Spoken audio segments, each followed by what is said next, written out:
Entrevistamos com exclusividade o presidente do Secov RS HDM, Moacir Schuster, sobre o impacto das enchentes no mercado imobiliário do Rio Grande do Sul. Pode contar a entrevista, Thiago. Estamos recebendo no Consumidor RS, presidente do Secov RS HDM, presidente Moacir Schuster. Bem-vindo, presidente.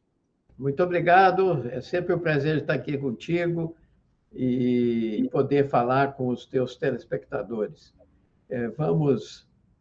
Vamos sempre colocando os nossos assuntos em dia. Com certeza. Presidente, depois da tragédia climática, das enchentes, como é que está o mercado imobiliário, presidente? Olha, o mercado imobiliário se ressentiu bastante com essas enchentes, porque praticamente mexeram com todo o Estado, e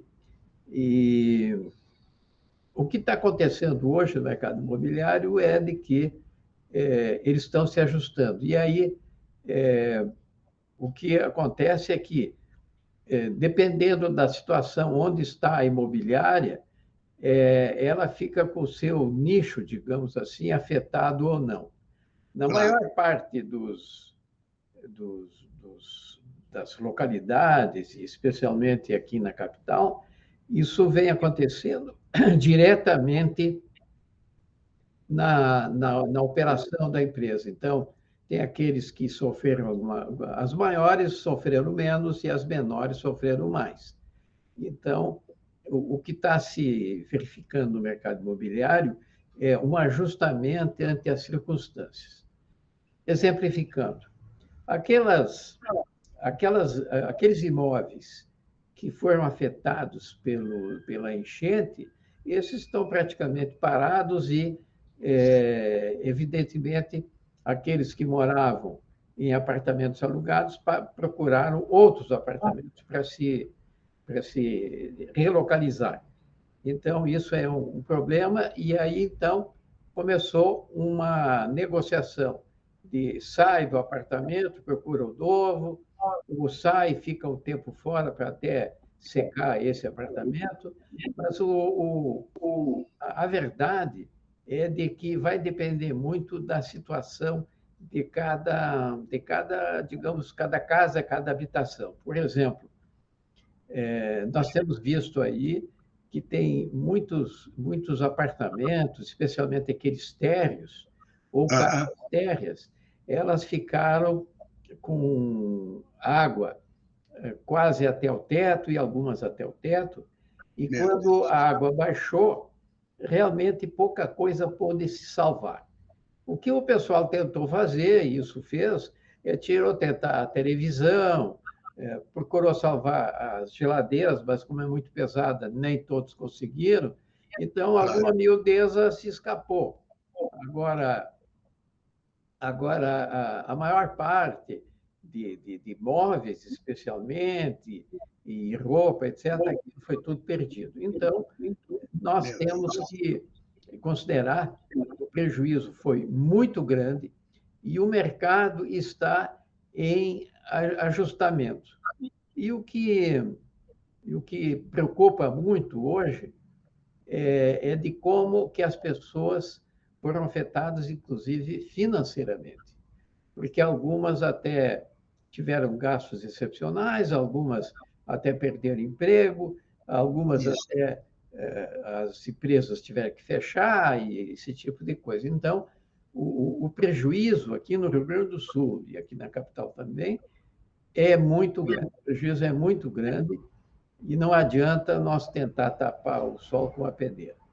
Claro. Tenho que louvar, e é bom que se faça isso, porque o pessoal acha que o governo, tanto numa esfera, tanto nas três esferas, entende que os governos não estão fazendo muito, mas estão fazendo bastante. Porque o grande problema, né, Alpel, é tu saber, tu vai tratar de um caso particular, tu vê aquele caso, tu tem todas as nuances que estão dentro daquele caso. Agora, tu vai tratar no global, é muito difícil tu saber exatamente onde tu vai medir, onde tu vai tocar, esse tipo de coisa. Então, eu vi uma declaração, presidente, de uma senhora proprietário de uma terra grande lá no Vale do Taquari, que disse assim: no final do ano passado me ofereceram 1.500.000 pelas minhas terras. Hoje eu não consigo vender por 200.000. O senhor imagina, presidente, que situação terrível dessa senhora e de tantos outros que tiveram seus imóveis absolutamente desvalorizados. Isso é terrível, presidente. Isso é gravíssimo. Gravíssimo. É gravíssimo, porque o imóvel é uma grande reserva de valor. Isso. Você sabe que existe os investimentos em letras, em ações, isso e aquilo, mas o imóvel sempre se caracterizou por ser uma garantia de longo prazo e uma excelente reserva de valor. Pois olha, infelizmente, isso aqui alterou aquela parte do valor, porque o que está acontecendo, o que tem nos consultado bastante, é isso, é de que o imóvel que foi alagado perdeu valor ou não perdeu valor? Entende? Então, essa é a situação e a gente procura subsídios em outras fontes, porque saber quando que vai acontecer de novo uma enchente dessa? Pois é, esse é o problema. Muita gente me pergunta, Apel, esse fenômeno não pode acontecer de novo? Quem garante que não vai acontecer de novo? Isso é uma pergunta sem resposta, presidente. Pois é uma pergunta complicada, porque até agora a gente considerava que a grande enchente, digamos, que correspondia aos anos 40, digamos, em 41, aquela foi a grande enchente, em que novamente acontecer algo igual poderia levar 100 anos. Agora, nós vimos que nos últimos 12 meses tivemos enchentes de diversas gradações, com essa última, que encheu d'água até o centro da cidade de Porto Alegre. Então, isso traz ao investidor e traz ao morador grandes dúvidas, porque o imóvel ficou descaracterizado. Mas eu queria dizer para as pessoas que, ainda que o imóvel tenha tido essa alteração, porque houve a inundação, etc., o terreno continua lá. E aí, então, eu me louvo do que noticiou a imprensa, porque aqui o município, o estado, não me lembro qual deles, foi buscar subsídios lá na Holanda. E a Holanda é o exemplo de que isso tem solução, ou seja, com as medidas técnicas necessárias, a gente resolve isso, seja com os tais terrenos de esponja, seja com tiques bem posicionados. Isso. E seja com drenagem adequada. Então, eu tenho para mim que essas localidades, a começar pela capital, que tiveram esse problema das enchentes, elas sofrerão ou experimentarão medidas que vão, primeiro, contornar o problema e, segundo, resolver o problema. E isso vai acontecer e vai fazer com que os imóveis voltem a ter aquelas valorizações que caracterizaram esse segmento. Então, eu diria o seguinte: as pessoas não devem simplesmente se livrar do imóvel que foi alagado, porque, aguardando um pouco, nós poderemos ter medidas que coloquem o imóvel novamente em situação vantajosa. E eu queria até acrescentar, viu, Apel, que esses imóveis que terão o benefício das medidas que os governos tomarão, eles terão uma excelente recuperação. Porque eu digo para ti o seguinte: o centro da cidade, por exemplo, da capital, vai mudar? Não vai. Porque a Igreja das Dores não vai mudar de lugar, porque a Praça da Alfândega não vai mudar de lugar, os prédios que já estão construídos não vão mudar de lugar. aquelas medidas que já estão e foram tomadas irão beneficiar o centro da cidade. Assim como, por exemplo, o 4º distrito da capital, que também sofreu bastante, mas vai se recuperar. Por quê? Porque a ação humana vai beneficiar aqueles setores e as coisas vão de melhorar. Eu tenho uma confiança muito grande nas medidas que hão de ser tomadas, porque não tem como nós simplesmente transportar certos imóveis para outros lugares. Isso não há essa condição. Então, o que é preciso é fazer como na Holanda, onde medidas foram tomadas para evitar enchentes. E isso há de acontecer.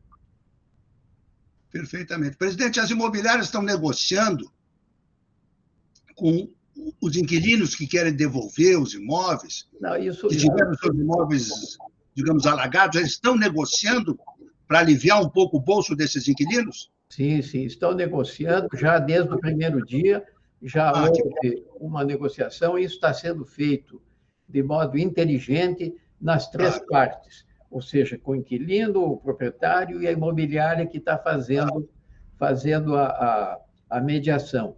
E isso está acontecendo, e a informação que temos é de que as coisas estão acontecendo bem, no sentido de que todos estão entendendo bem, salvo um que outro recalcitrante, mas a rigor, todos estão entendendo que certas coisas escapam à ação humana. Então, não há como se resolver simplesmente bancando cabeça dura. Não tem. É preciso que cada um ajude a resolver dentro do seu âmbito. Né? O prédio do Secov ficou alagado. Exatamente. Vocês ficaram de home office, já estão de volta e está tudo funcionando direitinho, elevador, tudo presente? Já está. O elevador, já temos dos 3 elevadores, 2 já estão funcionando. Que bom. E já temos aqui no prédio, nós já estamos com tudo funcionando direitinho. O que não está funcionando ainda bem são alguns restaurantes que foram alagados aqui no centro, especialmente aqueles no miolo do mercado público, e aqui alguns restaurantes de rua, que ainda não conseguiram se colocar em condições de funcionamento normal. Mas aqui no nosso prédio, por exemplo, que chegamos a ter 2 metros e pouco de água,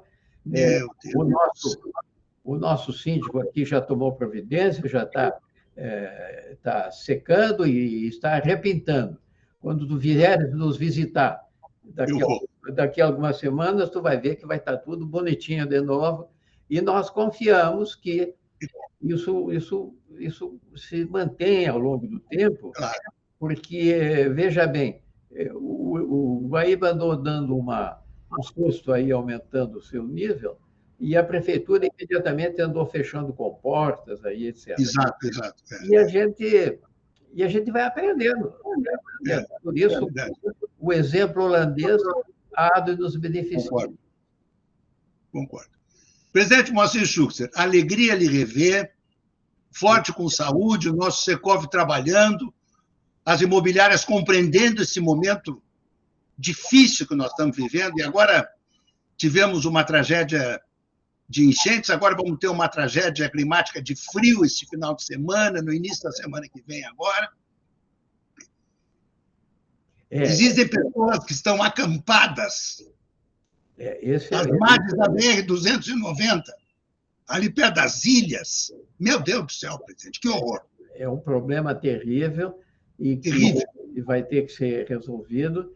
E eu digo assim, feito digamos, do âmbito Brasil, é uma ironia que estejamos sofrendo os impactos de uma enchente que está passando, mas que lá no centro do país, Mato Grosso e Pantanal, etc., incêndios e seca estejam prejudicando.